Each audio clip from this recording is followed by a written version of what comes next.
On va faire notre webinaire Centrale Énergie. Donc, merci beaucoup d'être connecté. Centrale Énergie, donc je vous rappelle de quoi il s'agit. Nous sommes un groupement de centraliens en activité ou pas, ou étudiants. On vous propose des points d'information sur la transition énergétique et le climat. Donc, on fait une conférence par mois et puis on a aussi une petite publication qui paraît tous les mois, tous les 2 mois. Donc, la conférence qu'on vous propose ce soir, vous la retrouverez aussi en vidéo. Vous pouvez retrouver en vidéo toutes nos conférences précédentes. Et puis, c'est un peu une grande nouveauté pour la conférence de ce soir parce qu'on est partiellement en présentiel. Ça fait 2 ans qu'on avait complètement basculé en distanciel. Et ben là, on est partiellement en présentiel, c'est-à-dire que nous sommes 4 avec Guy et nos 2 présentateurs de la soirée. Donc, le sujet du soir concerne l'arrêt des véhicules thermiques en Europe et en France, qui s'inscrit dans le cadre des objectifs de réduction des émissions de gaz à effet de serre. Mais il y a quand même un petit lien avec l'actualité qui est que chercher à se passer d'énergie fossile, ça peut avoir un intérêt et on le voit dans l'actualité. Donc ce soir, nous aurons 2 présentateurs, Yves Crozet et Claude Cham. Donc Yves Crozet, vous êtes professeur émérite à Sciences Po Lyon et chercheur au laboratoire Aménagement, Économie, Transport du CNRS. Et vous nous parlerez de l'aspect plutôt social-sociétal de cet objectif d'arrêter la vente de véhicules thermiques pour nous montrer à quel point c'est réaliste et jusqu'où on peut aller. Et puis ensuite, Claude Cham, vous êtes président d'honneur de la FIEV, Fédération des équipementiers automobiles, et vous nous montrerez quels seraient les impacts plutôt industriels à cette volonté d'arrêter la vente de véhicules thermiques. OK. Pendant toute la soirée, vous pouvez poser des questions, non pas par oral, parce qu'on est un petit peu nombreux, mais en revanche, dans le chat de Zoom, vous avez le lien vers une page web de SpeakUp qui vous permet de poser vos questions. Et après les 2 interventions, je les relayerai à Yves Crozet et Claude Cham pour qu'ils puissent y répondre. OK. Du coup, Yves, je vous passe la parole et je vous souhaite un bon webinaire à tous. Très bien, merci Aurélien, merci à Centrale Énergie. Je crois que c'est la 2e ou 3e fois peut-être que j'interviens dans ce cadre depuis quelques années. Donc, l'électrification du parc automobile, on va dire que c'est un coup parti, mais c'est un coup COUP, c'est un coup COUT aussi, puisque reprenons la formule du président, quoi qu'il en coûte, qui va payer, combien, pourquoi. Donc, je vais reprendre ces 4 questions simplement en quelques slides. Pourquoi, qui va payer, combien et comment, parce qu'on ne va pas payer forcément en argent. Alors, est-ce que j'arrive à avancer? Voilà. Donc, première slide, un petit rappel. Les transports sont le mauvais élève de la classe en matière d'émissions de gaz à effet de serre. Vous avez ici ce qui se passe depuis 1990, donc en gros la signature du protocole de Kyoto. Et on voit quand même qu'on a baissé de 100 millions de tonnes les émissions totales, c'est en bleu au sommet. Et on s'aperçoit que les transports, eux, ils ont augmenté. Ils ont atteint 137 millions de tonnes, alors qu'on était à 122 au début des années 90, et que dans le protocole de Kyoto, on s'était engagé pour les transports à atteindre 100 millions de tonnes. Donc, vous voyez qu'on a fait le contraire de ce qu'on devait faire, puisqu'on a augmenté. Et je précise qu'ici, on a uniquement les émissions du réservoir à la roue. On n'a pas les émissions en amont du réservoir. Ce sont seulement c'est pas le scope 3 pour parler comme les spécialistes. Donc, ce qu'on voit ici, c'est ce qu'on appelle la stratégie nationale bas carbone, avant qu'elle soit révisée, parce qu'elle va être révisée pour être plus exigeante, suite aux ambitions du 55% de l'Union européenne, 55% de baisse des émissions.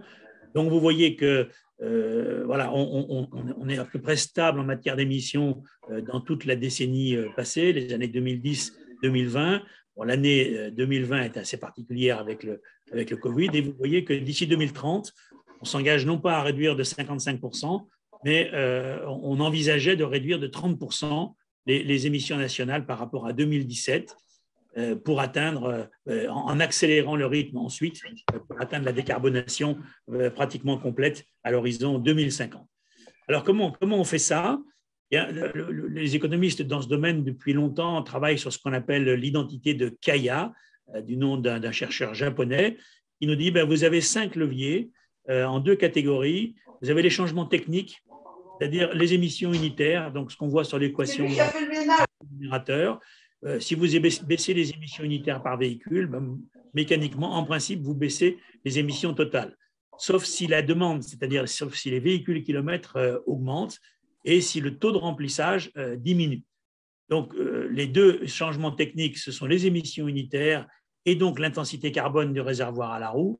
Si bien sûr on met du véhicule électrique, du réservoir à la roue, il ne se passe plus rien. Et puis, on a aussi les changements comportementaux, c'est-à-dire le report modal, qui permet de limiter les véhicules kilomètres automobiles, le taux de remplissage, qui est une variable importante, et puis éventuellement réduire la demande. Alors, regardons ce qui s'est produit depuis le protocole de Kyoto, et vous voyez ce que c'est qu'un mauvais élève. C'est-à-dire que première ligne, tout à l'extrême droite, vous voyez que le trafic en véhicules kilomètres a augmenté de 32%, alors que deuxième ligne, les voyageurs de kilomètres n'ont augmenté que de 17%, ce qui veut dire que le taux de remplissage a baissé. On est passé de 1,77 à 1,56 personnes dans les voitures, tout simplement parce que le taux d'équipement des ménages en voiture a augmenté, que le revenu a augmenté, que le nombre de voitures par ménage a augmenté, et que donc il est très facile pour la grande majorité des ménages aujourd'hui de se déplacer tout seul dans sa voiture, sauf pour les départs en vacances ou accompagner les enfants à l'école. Ce qui fait que les émissions de gaz à effet de serre, elles n'ont baissé que de 1,7% depuis 1992, autrement dit, elles sont stables, alors même que les émissions unitaires des véhicules ont baissé de 26%, mais comme les voyageurs, comme le taux de remplissage a baissé, eh bien, les grammes de GES par voyageur n'ont baissé que de 16%. Donc voilà l'état des lieux d'une mauvaise copie d'un élève qui a fait tout simplement ce qu'on appelle un effet rebond, c'est-à-dire que puisque les véhicules consomment de moins en moins, eh bien, on fait plus de kilomètres, et puis au total, le coût du déplacement a eu plutôt tendance à baisser, donc on fait plus de déplacements. Regardons donc ce que ça donne d'un point de vue graphique très simplement. On avait une moyenne de 222,5 grammes de CO2 par véhicule kilomètre au début des années 90, 324 milliards de véhicules kilomètres. Et voilà ce qu'on a fait. On a donc remplacé le rectangle bleu par un carré rouge et on est passé seulement de 12 à 71 millions de tonnes de CO2, c'est-à-dire en gros le statu quo sur la période pour les voitures. Je précise qu'il n'y a là que les automobiles, il n'y a pas les camions, il n'y a pas les VUL. Si vous ajoutez les camions et les véhicules utilitaires légers, il faut rajouter les 60 et quelques millions de tonnes qui nous amèneraient à 137. Ça veut dire que les voitures font un peu plus de 50% de la moitié du transport routier. Voilà, donc on était à 165 grammes. Qu'est-ce qu'il faut faire d'ici 2030 ? Partons de la situation actuelle, c'est-à-dire des 165 grammes. Supposons que nos ingénieurs soient fabuleux et que les ventes de véhicules électriques se fassent bien. Bien voilà ce qui pourrait se passer. Il faudrait baisser de 30%, donc de 165 à 115,5, et on tombe à 50 millions de tonnes. Et là, on respecte les engagements qu'on avait pris dans la stratégie nationale bas carbone, qui vont d'ailleurs être sans doute revus un petit peu à la hausse en termes d'engagement, c'est-à-dire à la baisse en termes d'émissions d'ici quelques mois. Ça, c'est donc le scénario optimiste, si tout se passe bien, si la technologie est au rendez-vous et que c'est essentiellement et uniquement la technologie qui nous permet d'atteindre l'objectif. Est-ce que c'est possible de faire ça ?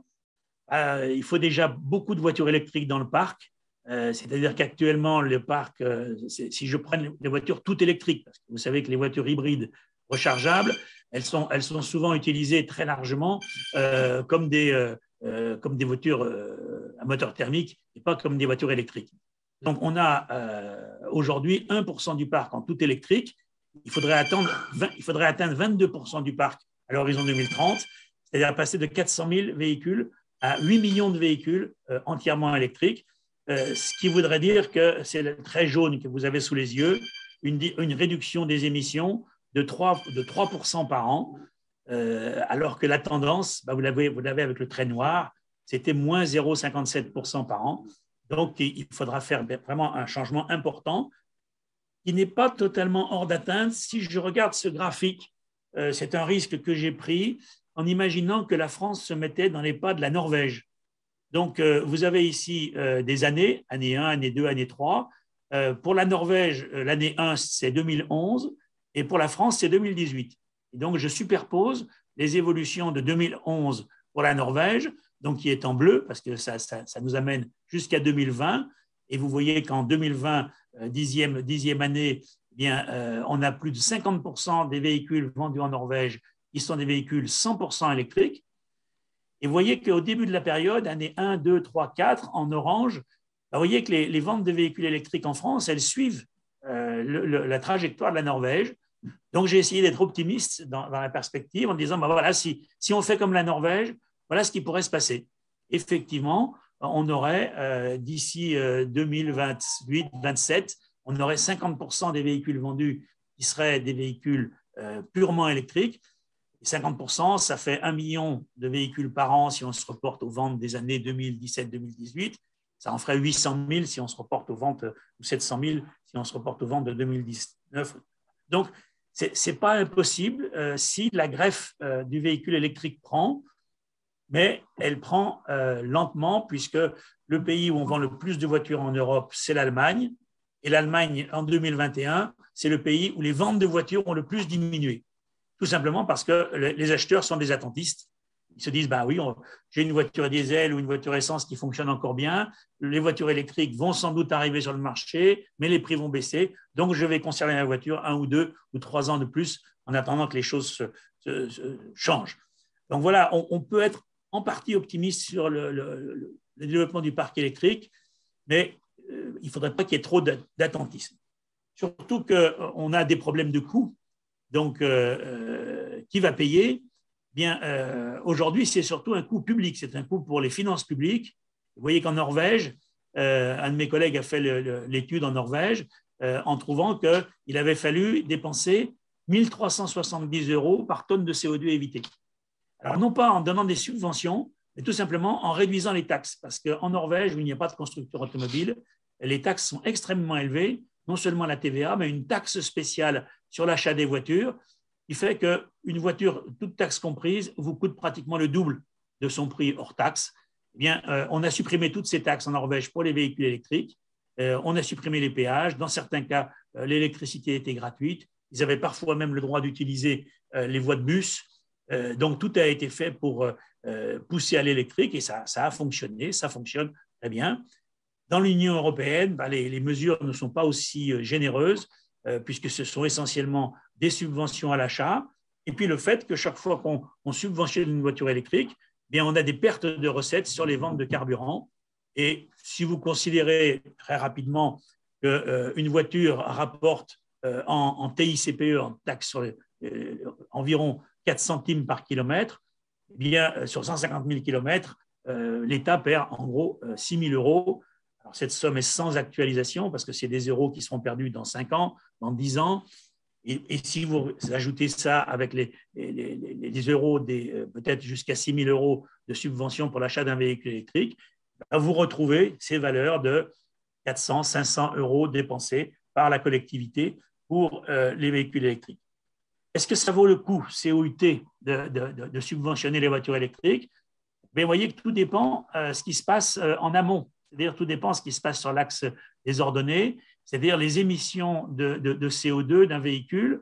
Et bien sûr, à l'origine de cette fonction affine, ce que vous avez là, c'est les émissions pour la fabrication. Donc, une Clio, par exemple, c'est à peu près 5 tonnes de CO2 pour la fabrication. Une Tesla, il y a quelques années, c'était plutôt proche de 15 tonnes de CO2 pour la fabrication. Donc, pour compenser le surcoût de la fabrication, il faut bien sûr que la consommation du véhicule soit très faible, voire nulle. C'est le faisceau des 3 droites vertes que vous avez. Si la voiture est mue par une électricité faite avec du charbon, comme ça peut être le cas aux États-Unis, des collègues du MIT ont montré que sur la durée de vie, une Tesla émettait plus de CO2 aux États-Unis qu'une petite voiture à essence. Par contre, c'est la droite du bas. Si la voiture se déplace uniquement avec de l'électricité renouvelable ou nucléaire, les émissions sont très faibles. Et bien évidemment, ce qu'on espère, c'est ça. Ce qu'on espère, c'est que les émissions pour la fabrication des voitures vont baisser. Donc, l'origine de la droite verte va baisser. Et là, pour la collectivité, vous avez une rentabilité forte, d'où l'utilité de faire, par exemple, des usines de batteries en Europe et non pas des usines de batteries alimentées par de l'électricité carbonée comme en Chine. Donc, il y a pas seulement un pari économique, il y a bien ici un pari technique sur la capacité à baisser le coût en CO2 de la fabrication du véhicule et en imaginant que l'électricité elle-même sera renouvelable ou nucléaire. Même question pour le particulier, quel sera le coût privé? Et vous voyez qu'au jour d'aujourd'hui, si un véhicule électrique vous coûte dans les 30 000 euros, pour la même taille, vous avez un véhicule thermique à 20 000 euros, c'est un ordre de grandeur, en coût d'usage, le véhicule électrique est moins coûteux. C'est-à-dire que le véhicule électrique aujourd'hui peut vous coûter moins de 5 centimes du kilomètre si vous rechargez chez vous en recharge longue et pas en recharge rapide. Ça peut même diminuer à 2 ou 3 centimes du kilomètre. Le véhicule thermique, surtout en ce moment, eh bien, il vous coûte 10, 12, 15 centimes du kilomètre. Là j'ai pris 12. Eh bien, vous voyez qu'il vous faut 142 857 kilomètres, c'est assez simple avec ces fonctions-là, pour rattraper le surcoût d'achat du véhicule électrique avec un véhicule thermique. Et ça explique tout à fait l'attentisme des acheteurs, qui va bien sûr évoluer. C'est le graphique suivant. Et vous voyez que si le véhicule électrique, avec le même coût unitaire d'usage, tombait à 25 000 euros contre 20 000 pour le véhicule thermique, eh bien, dès 70 000 km, vous avez couvert la différence. Donc, on peut imaginer que le schéma que j'ai montré tout à l'heure, ce que j'ai appelé le chemin norvégien, va sans doute se réaliser simplement parce que le coût d'achat des véhicules va baisser et tous les constructeurs automobiles se sont engagés là-dessus. La difficulté qui reste, bien sûr, c'est que le véhicule électrique n'offre pas les mêmes services que le véhicule thermique, notamment en autonomie. Et ça, bien sûr, ça réduit l'attractivité du véhicule thermique. On termine sur les autres éléments du coût privé. Donc, il y a un coût privé qui sera sur le prix d'achat du véhicule, mais qui peut être amorti dans le temps. Mais il y a un autre coût, c'est qu'il faudra peut-être, pour atteindre les objectifs, mettre des contraintes. Donc, je repars du schéma de tout à l'heure. Ça, c'était la situation 2017-2018, 165 grammes. Supposons qu'on n'arrive pas à baisser jusqu'à 115 grammes. Supposons qu'on ne fait pas moins 30%, mais qu'on arrive seulement de 17%, 17,5%, on tombe à 140 grammes. Eh bien, dans ces cas-là, il faudra baisser la mobilité.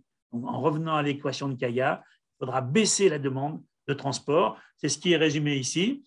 Si vous baissez seulement de 15%, pardon, en passant de 165 à 140 grammes les émissions unitaires, il faut baisser de 17% le trafic.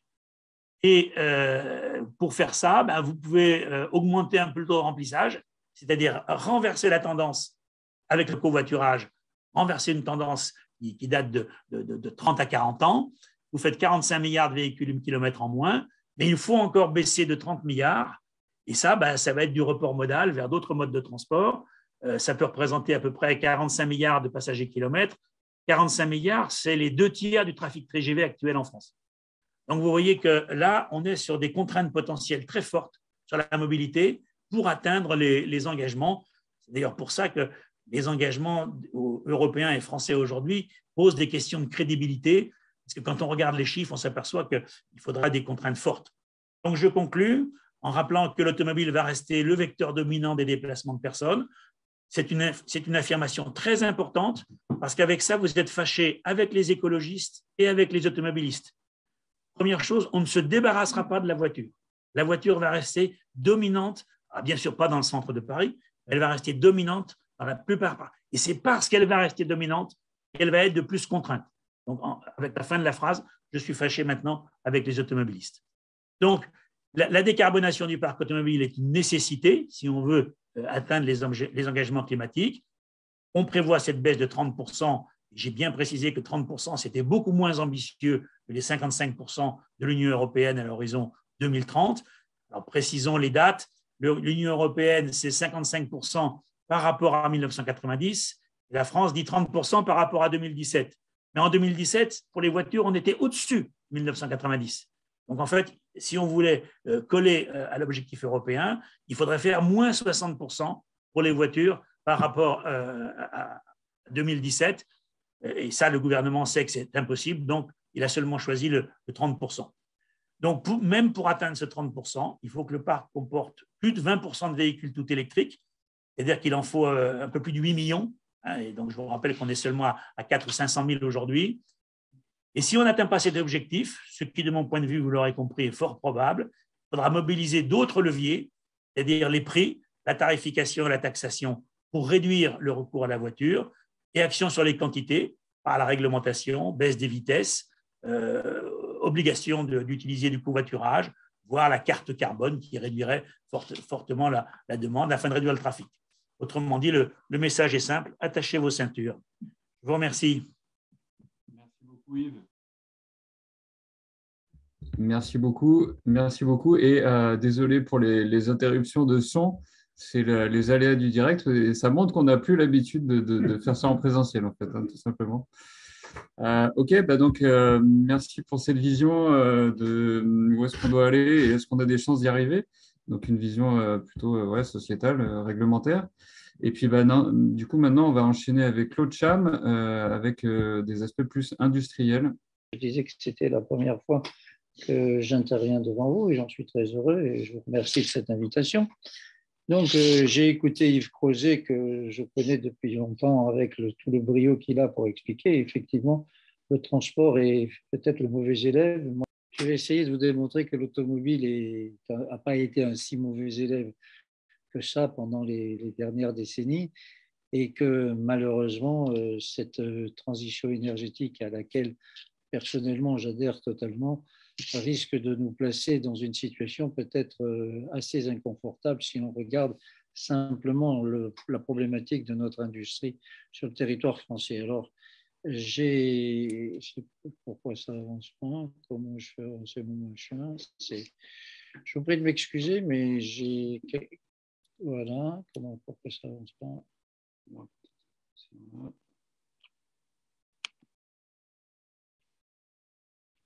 Voilà.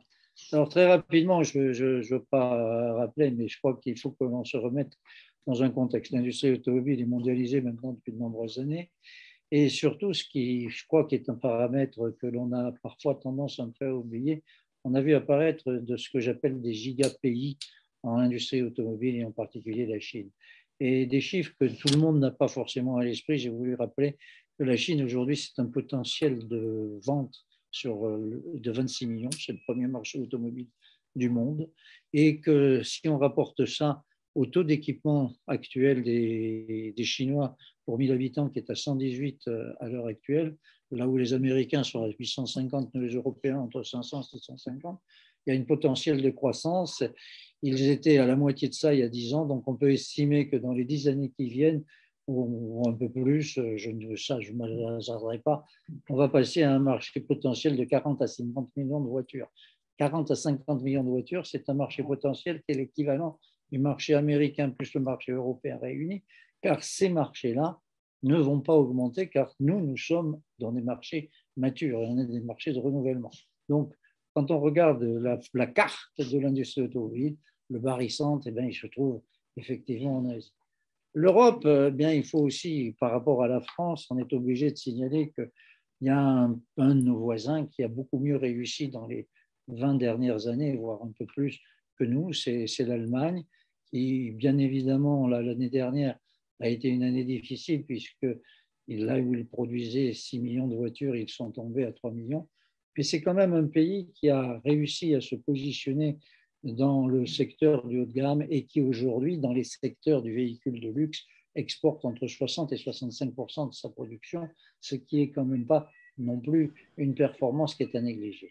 Donc, tout ça pour vous dire que la France, elle, est devenu un petit marché potentiel, puisque nous sommes à peu près stables depuis une dizaine d'années avec 2 millions de véhicules vendus neufs par an, et que ce marché qui est totalement mature, d'après ce que nous pouvons estimer, ne va pas augmenter. Même nous estimons que compte tenu des modifications d'usage que Yves a mentionné précédemment, on tomberait sur des marchés à 1,6, 1,8 millions de véhicules par an. Il faut souligner par ailleurs que là où l'Allemagne a bien réussi, c'est que la France, elle, se trouve avec une balance commerciale qui est déficitaire. Celle des constructeurs est devenue déficitaire avant celle des équipementiers, et celle des équipementiers est devenue déficitaire depuis 2016. Et aujourd'hui, je regardais les chiffres qui m'ont un peu fait froid dans le dos, je vous le dis comme je le pense, on est à 20 milliards de déficit de la balance commerciale pour l'automobile prise dans la totalité de son ensemble, sur une totalité de déficit commercial de la France à 80, c'est quand même pas négligeable. Voilà, alors par rapport à ça, la France est un petit acteur, mais ce n'est pas un petit acteur si mauvais élève que ça, Yves, parce que quand on le rapporte à l'ensemble du monde, on s'aperçoit quand même qu'on n'est qu'à 0,8% des émissions de gaz à effet de serre par rapport à nos amis chinois, américains et indiens, alors les Chinois plus les Américains, c'est déjà à 50%, l'Inde est derrière. Donc, je voulais quand même souligner ce fait qui est que notre pays pèse dans les émissions, j'entends, actuelles de 0,8%.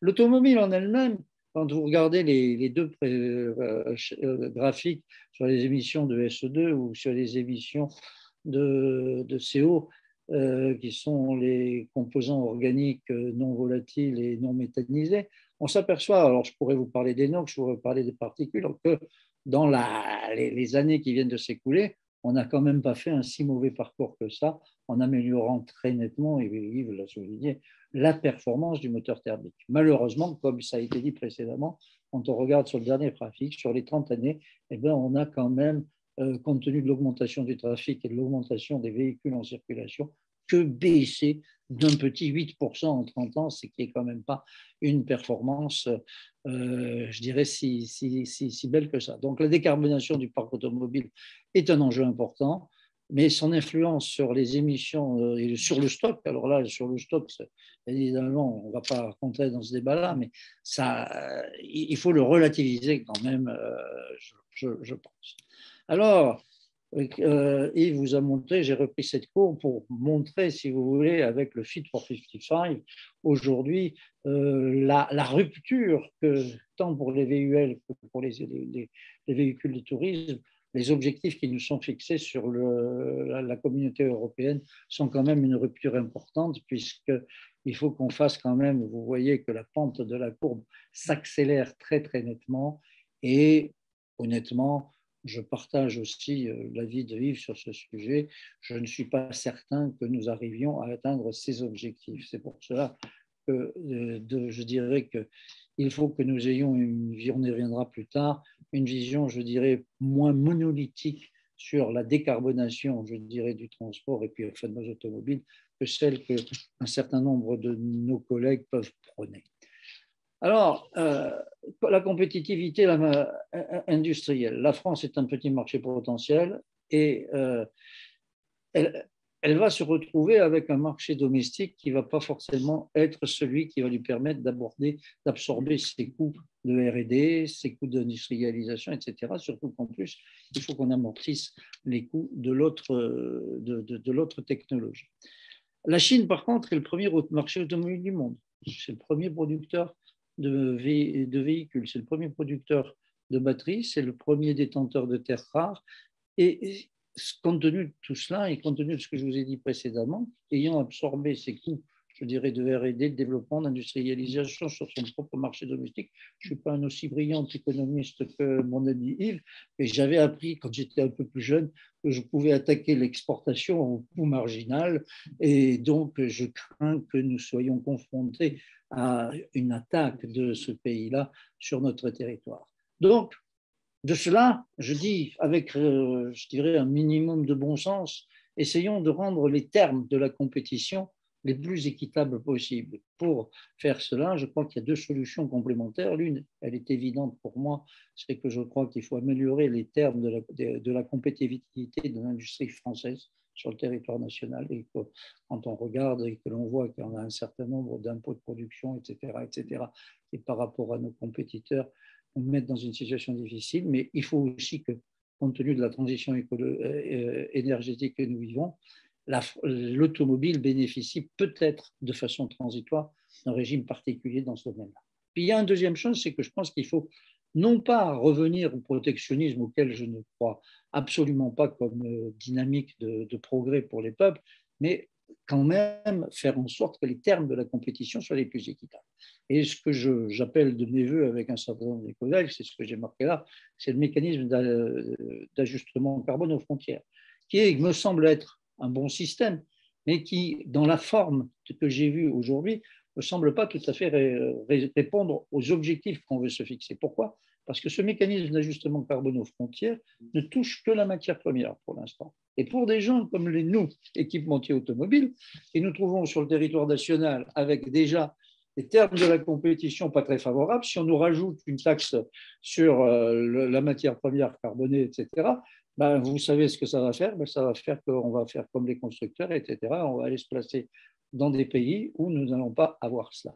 Et donc, je plaide aujourd'hui, j'y avais plaidé auprès du président de la République qui avait pris le problème pour la présidence, c'est de dire réajustons le mécanisme d'ajustement carbone aux frontières, non plus en regardant que la matière première, mais en reprenant le cycle de fabrication du gravier à la tombe, de telle façon à ce qu'une voiture ou un équipement qui se trouvera beaucoup plus carboné se trouve, je dirais, remis en des termes de compétition plus acceptables que cela. Alors, je vous ai remis un schéma pour voir un petit peu un moteur électrique, enfin un véhicule électrique, c'est grosso modo 50% de contenu. Bon, pourquoi je suis préoccupé par la compétition à laquelle la France va devoir se faire, c'est que le moteur, la batterie pèse quand même de 34% à elle toute seule.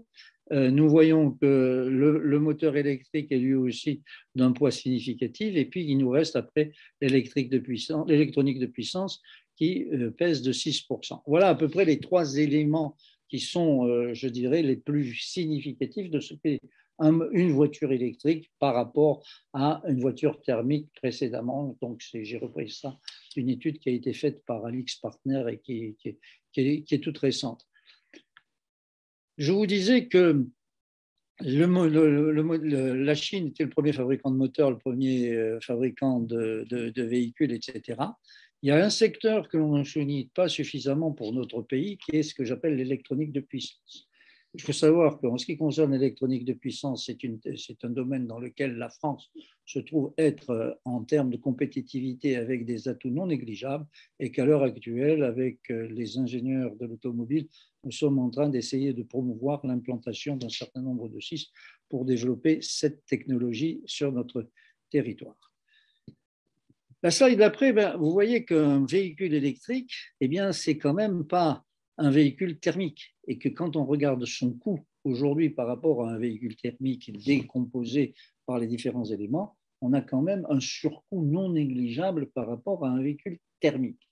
Surcoût qu'aujourd'hui, bien évidemment, nous ne savons pas encore compenser. Il sera compensé. Nous allons faire des progrès. On commence déjà à faire des progrès parce que les volumes vont augmenter, parce que la technologie va s'améliorer, etc., etc. Mais il reste encore que par rapport à la capacité d'achat des consommateurs français sur le marché, on reste encore, dans nos estimations, à un différentiel de coût qui est de l'ordre de 30 à 40% avant que le consommateur moyen puisse accéder à acheter un véhicule. Et comme le disait Yves aussi précédemment, on s'aperçoit qu'aujourd'hui, on est avec des consommateurs qui sont très attentistes par rapport à ce qu'ils doivent faire. Parce que, ils ne savent pas exactement quelle est la technologie qui va être le réel winner de la partie, et qu'aujourd'hui, ils reportent des décisions d'achat, et c'est pour cela que vous voyez sur les statistiques de vente de ce début d'année 2022 des résultats qui sont loin d'être très satisfaisants. Alors après, il y a un problème aussi de souveraineté qui se pose pour nous dans cette transition énergétique. C'est que le fait de la, la crise sur les composants électroniques que nous avons vécu à partir de 2020-2021 et qui va se prolonger, de mon point de vue, jusqu'à 2023, en est un bon exemple. Il faut savoir qu'il y a une dizaine d'années, nous fabriquions en Europe encore 40% de ces composants électroniques, que ces composants électroniques, pour des raisons de coût, nous nous sommes désengagés de cela et que tout cela est parti à Taïwan. TSMC est un des fabricants des wafers de la base de ces composants électroniques de façon très majoritaire, puisqu'ils en fabriquent 70%. Ça a été une première alerte.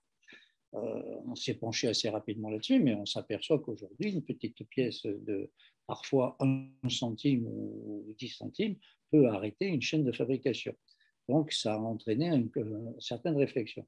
La crise ukrainienne que nous vivons aujourd'hui nous amène aussi à nous reposer des questions en termes de souveraineté, puisque fabriquer du véhicule électrique, c'est du nickel, c'est du lithium, c'est tout un tas de métaux rares que je ne vous ai pas tout cités, mais c'est aussi le cuivre, c'est aussi ne serait-ce que l'acier aujourd'hui qui a pris des envolées extraordinaires. Et donc, par rapport à ça, il faut se poser la question, et moi je ne crois pas que nous allons pouvoir réimplanter sur notre territoire tout ce qui est à l'extérieur, mais par contre, il va falloir trouver des solutions de diversification multiples de nos approvisionnements de telle façon à ne pas être dépendant d'une seule source. Et ça nécessite, je dirais, de faire une rééducation d'une certaine politique d'achat qui a peut-être un peu trop privilégié, je dirais, le bas coût par rapport à une sécurisation de ces approvisionnements. Le gouvernement a demandé à Philippe Varin de faire un rapport au Conseil national de l'industrie auquel j'ai assisté. Le rendu a été assisté. J'ai trouvé que ce rapport était assez bien fait et donc on essaye.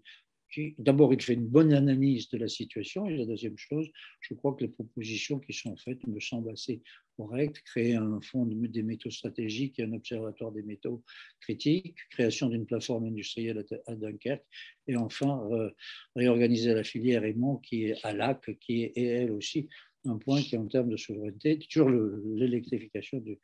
Tout ça, ce sont des coûts.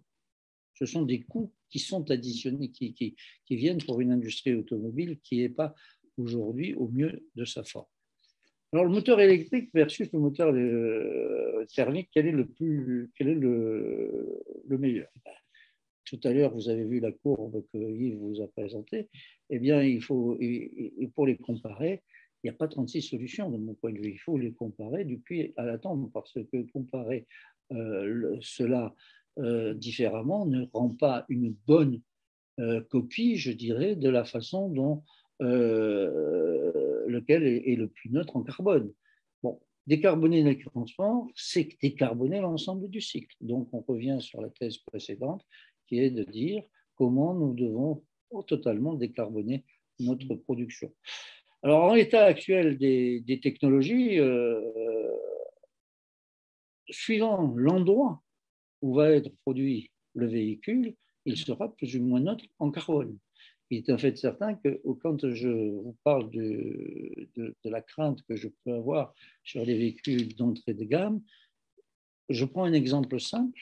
La Dacia Spring aujourd'hui, c'est une voiture qui est produite en Chine.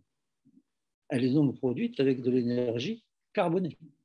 Et par contre, elle nous revient, et aujourd'hui, c'est une voiture qui est proposée à la vente aux alentours de 17 700 ou 17 800 euros, qui, compte tenu des aides qui sont apportées sur ce type de véhicule, est quand même assez attrayant. Je prends un autre exemple qui est pareil, se trouve la DS9.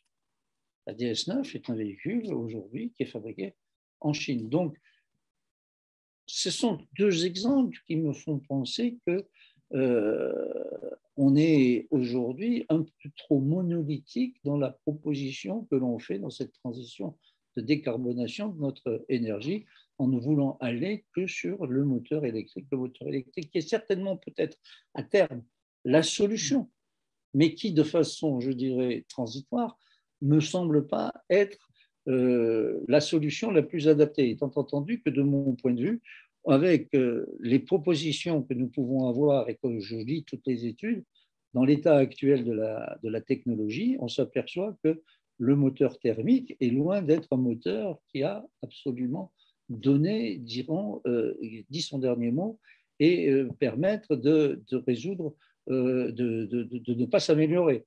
La première chose, c'est qu'on peut faire tourner des moteurs à combustion interne avec d'autres sources de carburant que des carburants fossiles, et qu'aujourd'hui, bien, ce sont encore des solutions techniques qui ne sont pas exactement poussées à l'extrême. Le dernier point que je veux souligner aussi, et je sais pas, ne vous méprenez pas quand je tiens ces propos-là, je ne suis pas un défenseur d'une industrie du passé pour défendre des forges, des fonderies, etc. Ce que je regarde, c'est que je regarde, pour reprendre les termes d'un économiste, c'est quel est le coût social que nous allons avoir. Aujourd'hui, nous avons chiffré dans la filière automobile que le coût social du passage du moteur thermique au moteur électrique, qui représente un moteur, une technologie qui a 32% de moins de coût de main-d'œuvre nécessaire, c'est rien que pour la France, 65 000 personnes en moins. Quand une étude récente de PricewaterhouseCoopers nous indique que ça sera sur l'ensemble de l'Europe 500 000 personnes. Or, ça, c'est dans une transition énergétique un coût social que la communauté devra absorber d'une façon ou d'une autre. Donc, la dernière salle, quelles sont les solutions? Or, comme je vous l'ai déjà dit, nous sommes de plus en plus, au sein de l'industrie automobile, de nombre de personnes qui pensons que la seule solution du moteur électrique, la vitesse à laquelle nous voulons y aller d'ici 2030 ou 2050, nous semble être un pari qui sera très difficile à tenir. Et qu'en conséquence de quoi, nous souhaitons avoir une transition énergétique qui soit plus raisonnée et qui soit beaucoup plus adaptée à ce que nous savons faire aujourd'hui compte tenu de l'état de la science et à ce que nous pensons que la société est en état d'accepter.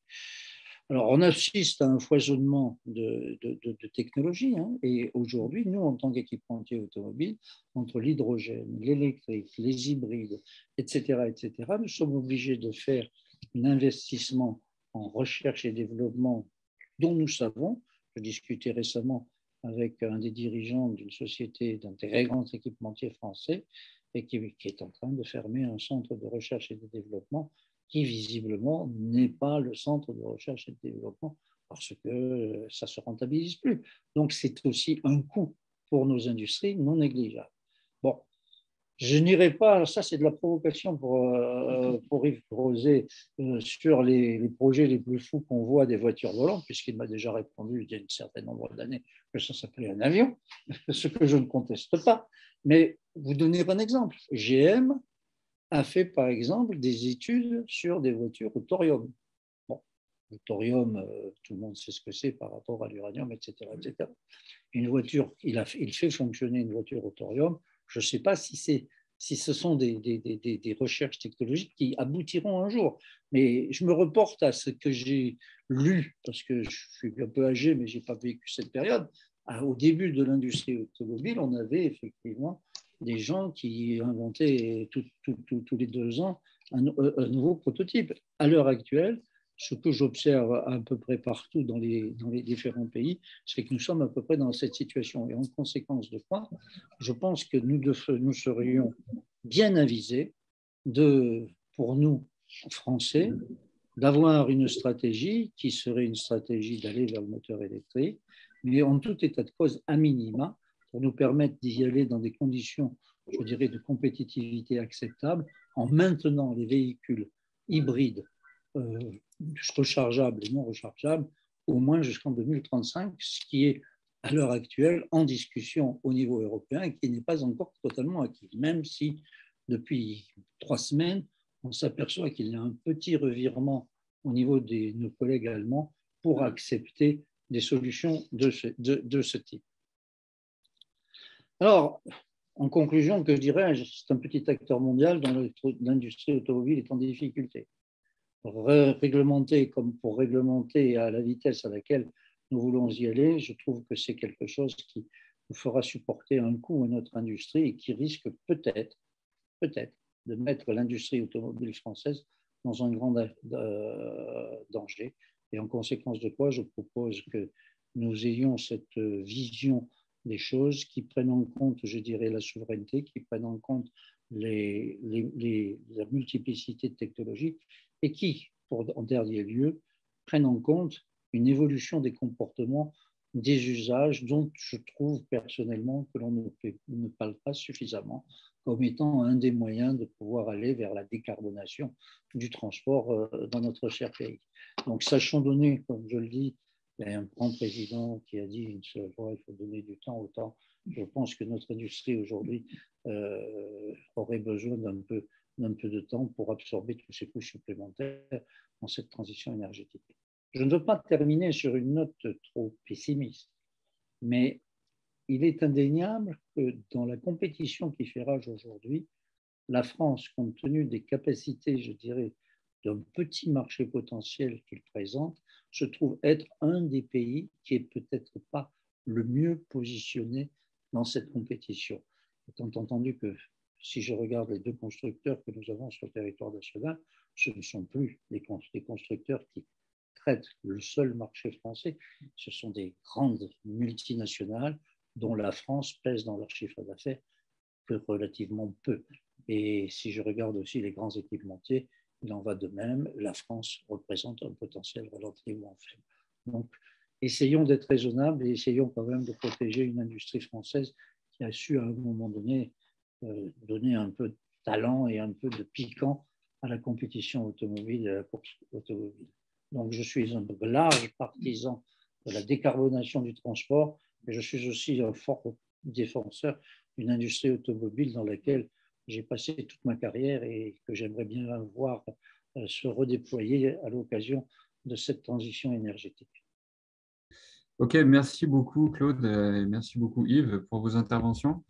Donc je vous rappelle, pour tout le monde, vous pouvez poser vos questions si vous en avez sur le lien qui s'appelle Speak Up, que j'ai remis dans la partie discussion de Zoom. Et vous pouvez continuer à en écrire. Je vais sinon les poser directement à nos intervenants. Alors, et donc vous pouvez voter. Oui, c'est peut-être quelque chose que je peux vous expliquer. Pour toutes les questions qui ont été posées, vous pouvez voter avec un petit pouce vers le haut ou un petit pouce vers le bas, qui est sur la droite ou sur la gauche. Et si vous trouvez pas si votre question est différente, eh ben vous pouvez l'écrire en bas et l'envoyer avec la flèche qui pointe vers le haut. OK. Alors, première question. Je crois qu'elle elle a été posée 2 fois en plus. Ouais. Parce que finalement, donc je rappelle, en France, l'objectif, c'est d'interdire la vente des voitures thermiques pour 2040. Et puis, finalement, tous les deux, vous nous avez montré que c'était pas suffisant. Et puis, par ailleurs, pas forcément une bonne idée. Donc, du coup, ça rate un petit peu l'objectif, peut-être, qui est au final de décarboner les transports. Donc, la question, c'est qu'est-ce qui reste? Qu'est-ce qui reste? Et une idée possible, ça peut être d'imposer ou de viser des véhicules plus petits et plus légers. Qu'est-ce que vous en pensez? Alors, je ne sais pas si l'un de vous deux veut répondre à cette question, peut-être les deux. Oui, mais je vais commencer. Merci Aurélien. Donc, effectivement, la question du poids du véhicule, on peut l'intégrer, comme le dit une des questions, dans l'équation, dans l'identité de Kaya, puisque c'est un moyen de réduire les émissions unitaires. Le problème, c'est que là, c'est comme le taux de remplissage, il faut aller dans le sens contraire des tendances des 40 dernières années. Les premières Volkswagen Golf pesaient 750 kg. Aujourd'hui, c'est 2 fois plus pour une Golf, pour des questions de puissance du moteur, de confort, de taille des pneus, mais aussi et surtout de sécurité. Donc, maintenant, la France a mis en place un système de malus à partir d'un poids, je crois, de 1700 kg, quelque chose comme cela, qui vient d'être décidé. Donc, effectivement, on peut pousser à réduire le poids des véhicules par des systèmes de bonus-malus, mais il faut savoir que les gains de sécurité qu'on a fait sur les accidents, je vous rappelle, 17 000 morts sur les routes en France au début des années 70 et 3 000 l'année dernière, enfin pas l'année dernière, mais en 2019, avec 4 fois plus de trafic. Une grosse partie des gains de sécurité, c'est la sécurité passive des véhicules qui a été améliorée, et ça, c'est lié au poids. Donc, bien évidemment, on peut réduire le poids des véhicules, et on voit circuler parfois certains chars d'assaut en ville, et on se rend bien compte que c'est un petit peu trop gros par rapport à ce qui est raisonnable, mais je pense qu'on ne peut pas non plus aller très, très loin sur le poids. L'autre possibilité, bien sûr, ce serait de différencier les véhicules, d'avoir des petits véhicules urbains extrêmement légers, mais qui n'auraient d'utilité que pour des courtes distances, qui suppose que les ménages, à ce moment-là, soient équipés ou puissent accéder par un service de location, quand ils en ont besoin, à un véhicule de plus grande taille. Donc, voilà, il y a là une sorte de connexion à faire entre l'achat versus la location, ou l'achat et la location de véhicules. Ça reste assez compliqué à réaliser. Merci, Claude. Oh, comment? Oui, là, il est bien. Je dirais simplement, c'est que je partage cette analyse aussi, mais il faut rajouter une chose, c'est que pour modifier les comportements, si on va vers une différenciation des types de véhicules par besoin, il y a aussi une évolution juridique qu'il va falloir faire. Aujourd'hui, on fabrique des voitures qui ont toutes les mêmes normes de sécurité, qu'elles roulent à 30 à l'heure ou qu'elles roulent à 200 à l'heure. Et en conséquence de quoi, si on veut différencier les types de véhicules, il faut qu'on ajuste la législation. Et puis, il faudra qu'on ait des moyens d'accès à la mobilité qui permettent d'y accéder à un coût acceptable. Parce que, effectivement, pourquoi pas avoir dans les grandes agglomérations des véhicules beaucoup plus légers. Le poids que l'on a donné, que l'on a mis dans nos voitures, beaucoup a été le confort, beaucoup a été la sécurité. Le confort, si vous regardiez le nombre de petits moteurs électriques que vous avez dans un siège automobile aujourd'hui, vous seriez effaré de ce que l'on a mis, etc. Bon, il faudrait, pour alléger les véhicules aussi, accepter une chose, c'est qu'on n'ait pas l'abondance de fonctions que l'on a dans les véhicules. Moi, j'ai un véhicule, je ne suis pas sûr que j'utilise plus de 40% des fonctions que ce véhicule m'offre. Donc, c'est une évolution de mentalité qui est nécessaire et je pense que ça ne se fera pas si facilement que ça. Okay. Merci. Alors, la question suivante concerne l'obsolescence des véhicules électriques. Comment résoudre la question de l'obsolescence des véhicules électriques les premières années? Si j'achète aujourd'hui, je fais un gros sacrifice sur l'autonomie et je suis quasi certain d'avoir un véhicule dépassé bien avant sa fin de vie.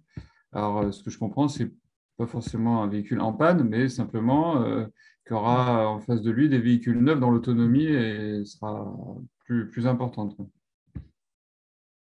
Qui veut répondre à cette question? Oui, c'est exactement pour cette raison que je parlais d'attentisme des acheteurs, parce que les produits commencent à arriver.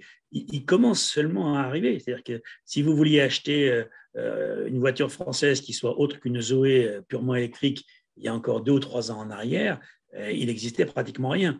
Donc, évidemment, on est vraiment sur un marché qui commence à apparaître. Voilà. Moi, je ne suis pas ingénieur, mais on peut penser que d'ici 4 ou 5 ans, les choses seront beaucoup plus mûres. Mais vous avez raison, d'ici 4 ou 5 ans, ça donne à beaucoup de personnes le temps d'attendre parce qu'ils ont une voiture thermique qui a déjà fait 200 000 km, qui est un diesel et qui peut très bien encore en faire 100 000 ou plus, et que ce comportement d'attentisme ralentit très fortement les choses et la diffusion.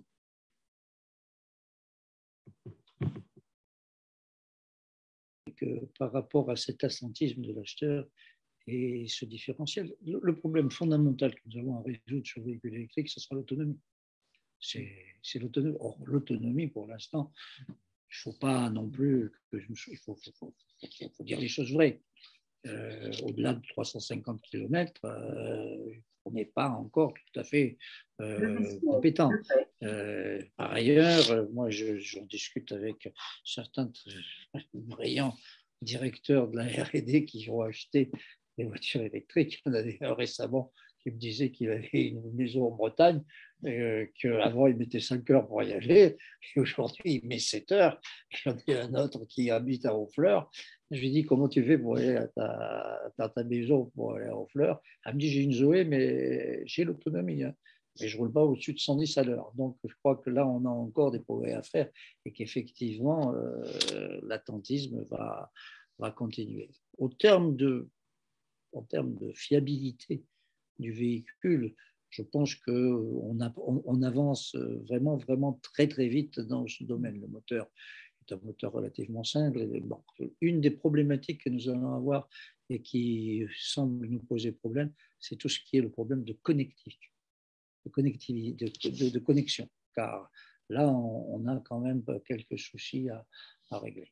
Mais ça va, je pense, se résoudre assez rapidement. Vous voulez parler des standards de charge, trouver les bonnes prises pour que les gens ne soient pas perdus parmi tous les standards? Alors, ça va, pour l'instant, c'est quand même un peu compliqué, mais tout ça va s'améliorer, il faut l'espérer. Mais moi, dans l'usage d'un véhicule électrique, une des préoccupations que j'ai, c'est de voir à quel rythme on va mettre en place le réseau d'infrastructures qui va permettre de pouvoir recharger ces véhicules à un coût acceptable et à un temps qui soit compatible avec la vie normale d'une personne. Et derrière, la puissance, parce que, bon, on a tous fait quelques études d'électricité, hein, le réseau d'infrastructures pour ramener le courant à la borne, aujourd'hui, il n'est pas prêt. Et il va falloir l'installer. Là aussi, quand on parle de coût, c'est un coût très important qui va devoir être assumé par la collectivité. Ce que je voudrais dire sur l'électrique, c'est une chose que je dis peut-être à l'occasion de ce propos, c'est que je trouve qu'il ne faut pas mentir aux gens sur le coût d'usage du véhicule électrique. J'entends des publicités en disant acheter un véhicule électrique, c'est extraordinaire, c'est ceci, c'est ça, dans le contexte actuel, parce qu'effectivement, l'achat bénéficie de subventions non négligeables. Et en termes de coût de l'électricité, en fait, de l'énergie, ça bénéficie de gros avantages. Comme le disait Yves, la perte sur la TICPE le jour où on aura électrifié est quand même relativement conséquente. Il faudra bien que l'État trouve les subsides pour financer tout ça.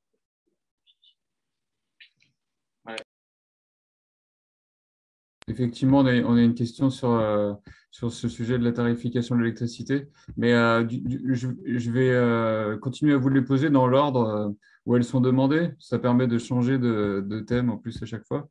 Donc du coup, la prochaine question, ce serait les leviers envisageables pour augmenter le taux de remplissage. C'est plus une question pour vous, Yves. Est-ce qu'on peut imposer une taille limite du parc automobile? Ouais, j'ai jamais vu cette idée.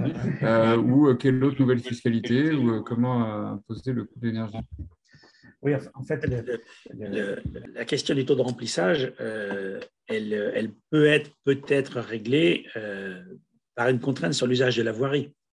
C'est-à-dire que si vous regardez bien ce qui s'est passé pour l'automobile, les camions en général, depuis une trentaine d'années face à ce qu'on appelle en général les coûts externes, c'est-à-dire la pollution, le bruit, l'insécurité, les émissions de gaz à effet de serre, la biodiversité, etc. Comment on a réglé les problèmes? On ne les a pas réglés par la tarification, ou très peu. On les a réglés par des mesures quantitatives et des mesures réglementaires. On a obligé les constructeurs à réduire les émissions unitaires de soufre, de NOx, etc., etc. On a réduit les vitesses. On a réduit la largeur des voiries. Vous voyez que nous, dans ma secte, qui est celle des économistes, on dit depuis 100 ans, vous avez des problèmes de congestion en zone urbaine, il faut régler ça par le péage urbain et la tarification. Il y a très peu de villes dans le monde qui ont suivi ces hurluberlus d'économistes. Dans toutes les autres villes, qu'est-ce qu'on a fait? On a agi non pas par la tarification, mais en agissant sur les quantités. On a réduit les places de stationnement, on a réduit la largeur des voiries, on a réduit les vitesses, on a interdit, on a transformé des rues en rues cyclables ou en rues piétonnes, etc. Donc, dans cette tendance-là, si on veut modifier le taux de remplissage des véhicules, c'est sur la voirie que les choses vont se passer. Et ça s'appelle tout simplement les voies les High Occupancy Vehicles, les HOV, on appelle ça aux États-Unis. Donc, si vous voulez passer sur cette voie de gauche, eh bien, il faudra être au moins 2 ou au moins 3 dans la voiture. Ça commence à se faire un petit peu dans certaines agglomérations, par exemple à l'entrée de Lyon, avant le tunnel de Fourvière quand vous arrivez du nord, et c'est quelque chose qui peut se développer, mais vous voyez bien que les mesures ne sont pas intuitives, parce que les mesures vont porter sur… Voilà, la voirie est aujourd'hui d'usage gratuit, et vous en usez et vous en abusez. Donc, on va dire, si vous voulez en user en étant seul dans votre voiture, vous allez devoir perdre beaucoup de temps. Et si vous prenez un transport en commun qui a une voie réservée, ou si vous faites du covoiturage, vous allez pouvoir perdre moins de temps. C'est comme ça que va se faire la punition.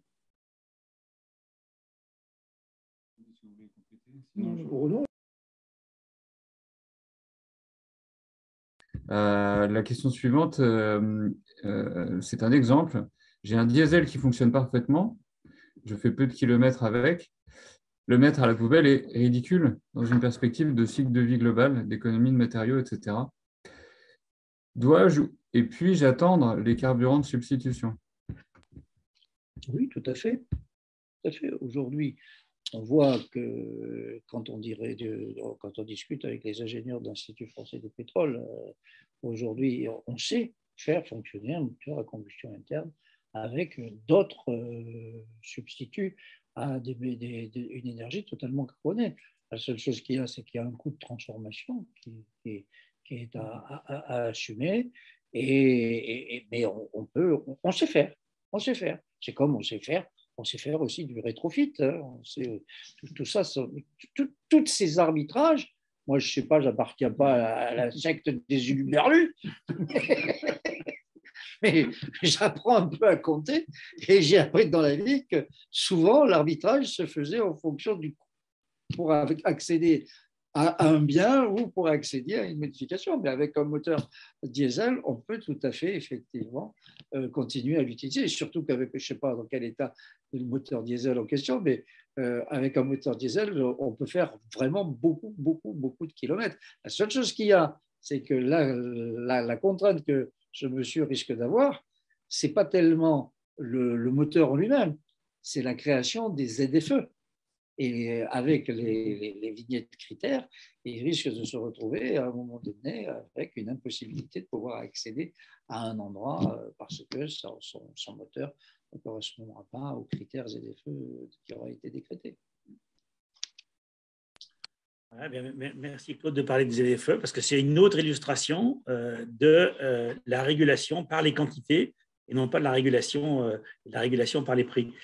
Je reviens sur l'exemple du diesel parce que c'est moi qui aurais pu poser la question du vieux véhicule diesel qui a déjà 300 000 km et qui pourra encore en faire beaucoup plus et qui donc conduit à l'attentisme. Vous voyez bien que derrière tout ça, il y a un raisonnement économique qui est important.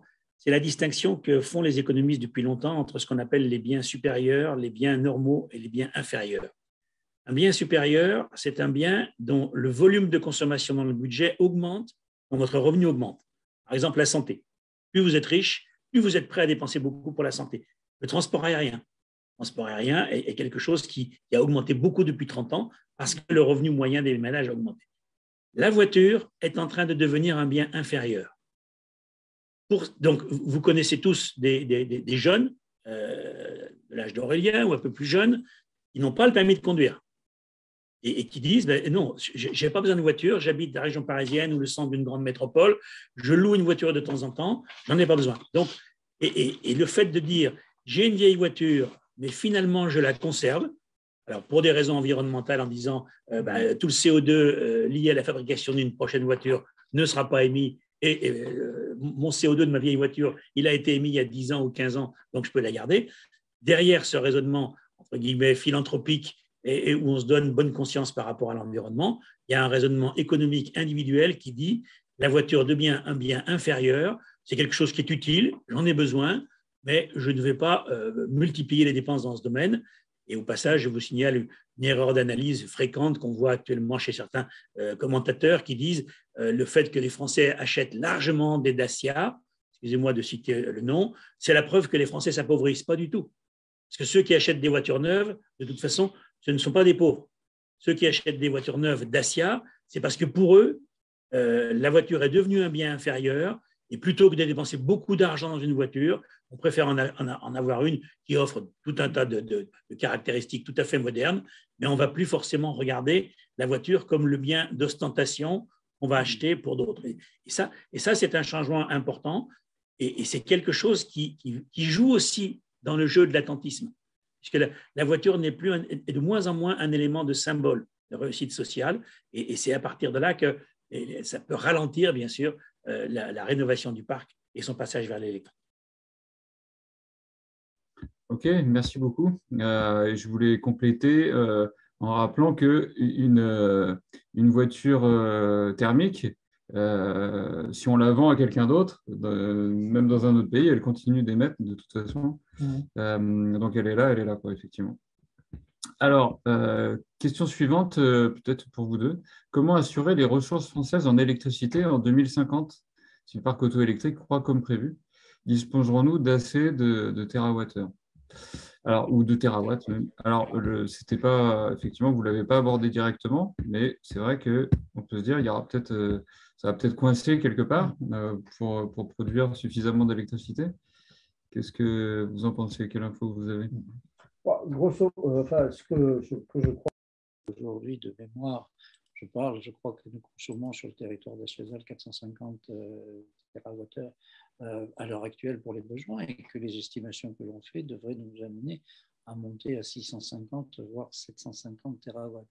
Donc il va bien falloir trouver la production en elle-même, et on sait, comme tout le monde sait, qu'il va falloir trouver des sources de production. Donc ce sont des centrales à énergie nucléaire qu'il faudra implanter sur le territoire. En plus, j'ai eu des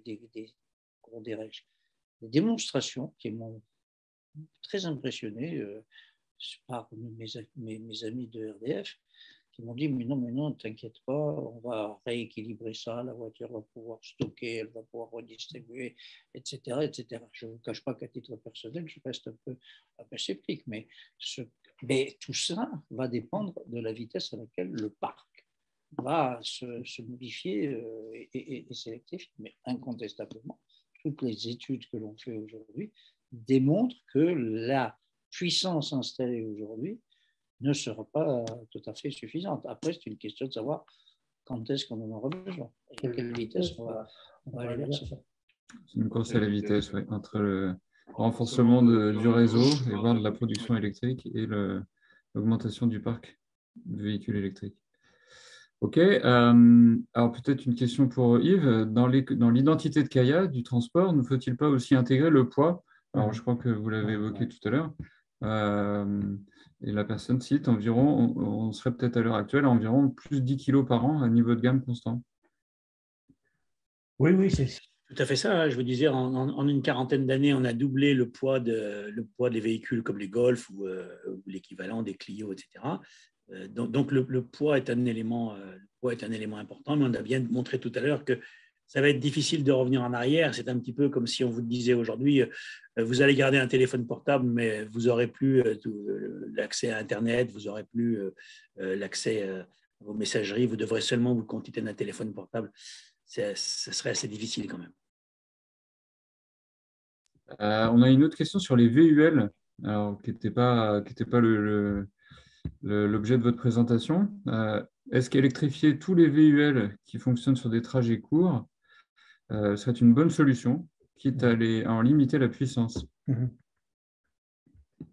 Oui, alors les VUL, de toute façon, vont devoir se mettre très vite à l'électrique parce qu'il y a les zones à faible émission et que très rapidement, 2024, 2025, 2026, dans beaucoup de villes, les livraisons ne pourront plus se faire avec des véhicules thermiques. Donc, le passage à l'électrique des VUL est quelque chose qui devra être extrêmement rapide. En termes de puissance demandée, ce n'est pas très différent d'une voiture, donc c'est techniquement faisable.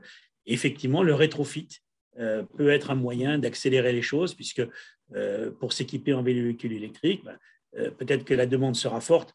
Vous voyez bien le problème, c'est qu'en termes de livraison en ville, des plateformes comme Amazon, pour ne pas les citer, ou quelques autres, auront les moyens de financer l'utilisation de véhicules électriques, à la fois pour se donner bonne conscience du point de vue de l'environnement, en disant, voyez, nous, on est propre, et puis tout simplement pour se conformer aux normes. Et que d'autres utilisateurs de VUL, parce que dans les millions de VUL qui circulent en France, vous avez les véhicules de livraison, mais vous avez aussi tous ceux qui sont utilisés par des artisans. Vous êtes plombier, vous êtes électricien, vous allez devoir faire une réparation à l'intérieur de Paris. Il faudra, d'ici 4 ou 5 ans, avoir un véhicule électrique. Donc peut-être que le véhicule neuf sera trop coûteux et qu'à ce moment-là, il vous faudra un rétrofit. N'oublions pas que dans les VUL, vous avez aussi des camping-cars et vous avez aussi des particuliers qui possèdent des véhicules utilitaires, l'équivalent à un trafic, parce qu'ils ont une famille nombreuse ou parce qu'ils sont à la fois exploitants agricoles ou artisans et qu'ils utilisent le véhicule à la fois pour transporter la famille et pour faire des déplacements professionnels.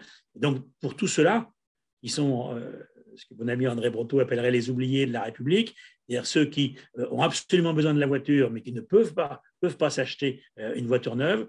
Bien, la technique du rétrofit sera peut-être nécessaire, mais n'oublions pas qu'elle aura un coût, donc sans doute qu'il faudra la subventionner.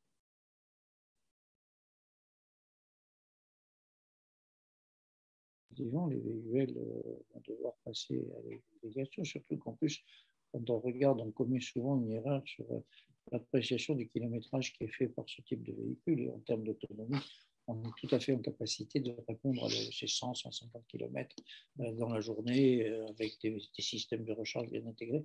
On doit pouvoir y arriver. Et par rapport à toute cette problématique, je dirais, de transition énergétique, il y a un aspect, moi, qui me semble, on ne raisonne pas suffisamment non plus sur la modification du passage de la propriété à l'usage. Et je pense que Yves a parfaitement raison. L'automobile, à part quelques exceptions, c'est plus un objet de positionnement social, etc.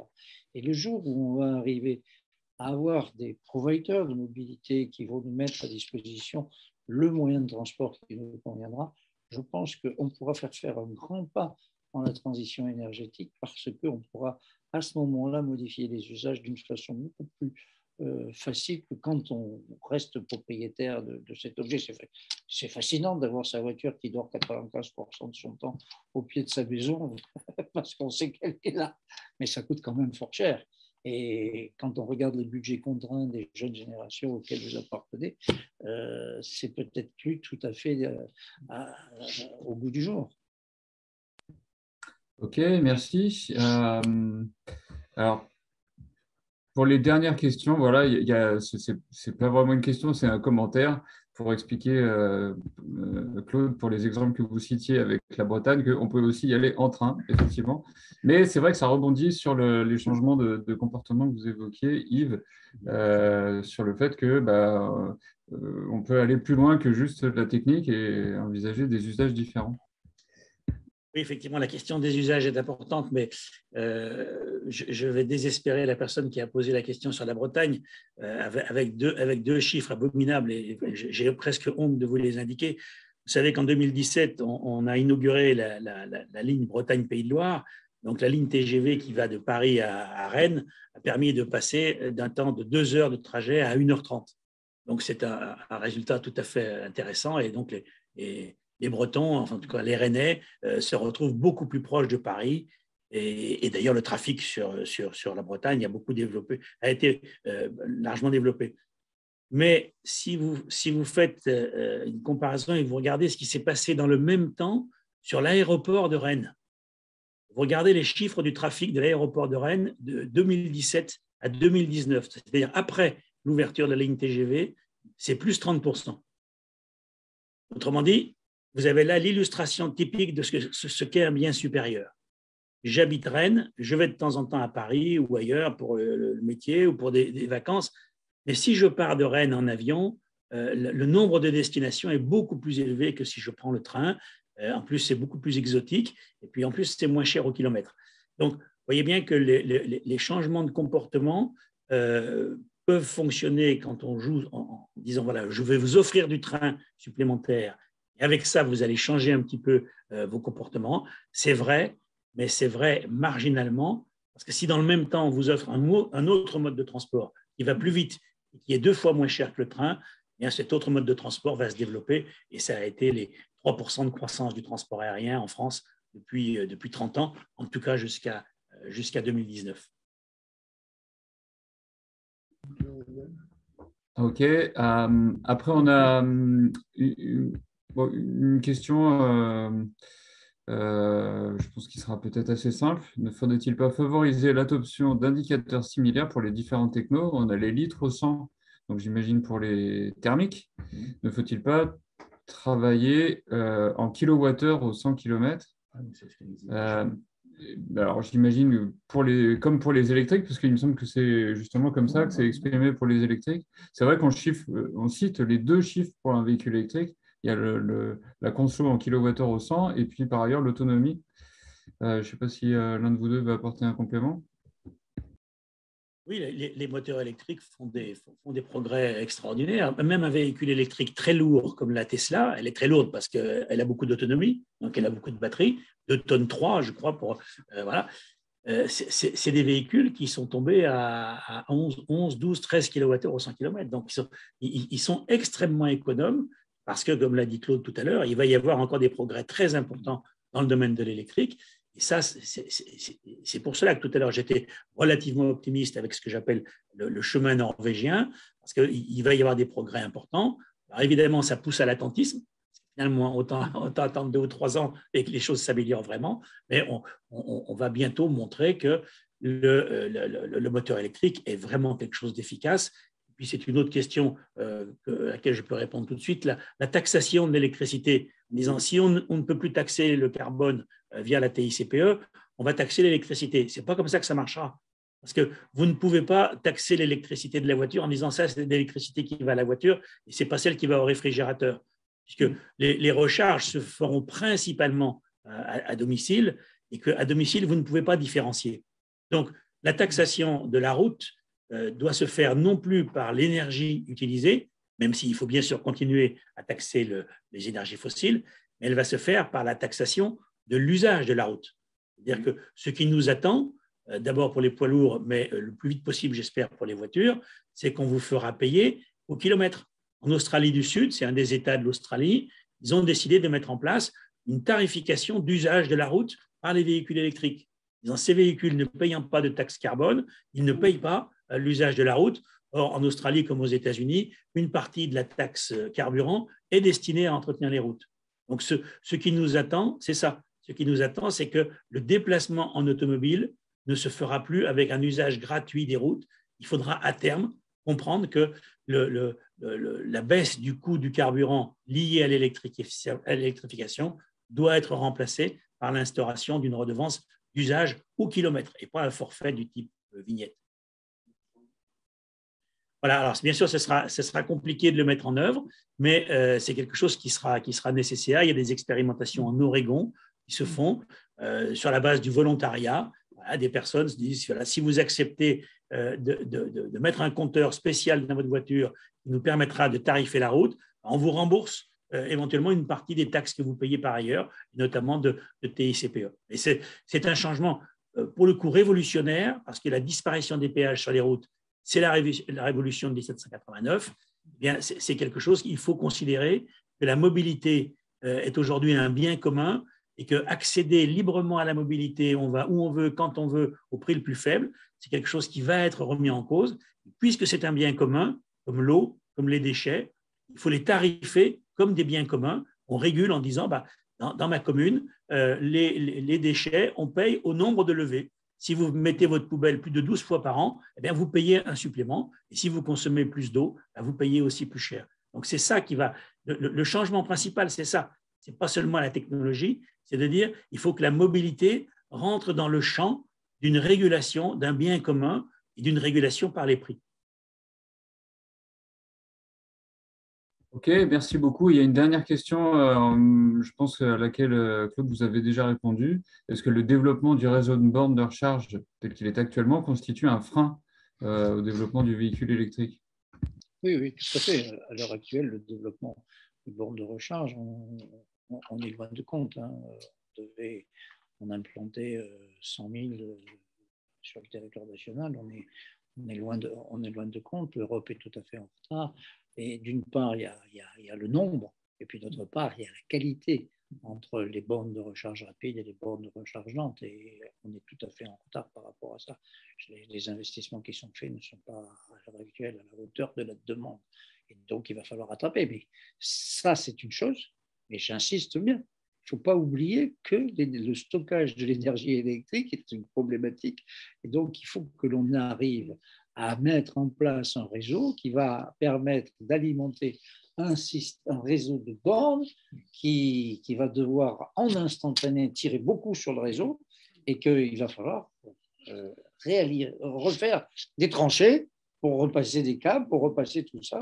Parce qu'aujourd'hui, quand on s'adresse aux spécialistes, ils vous disent qu'il n'est pas du tout adapté, que ça ne passera pas.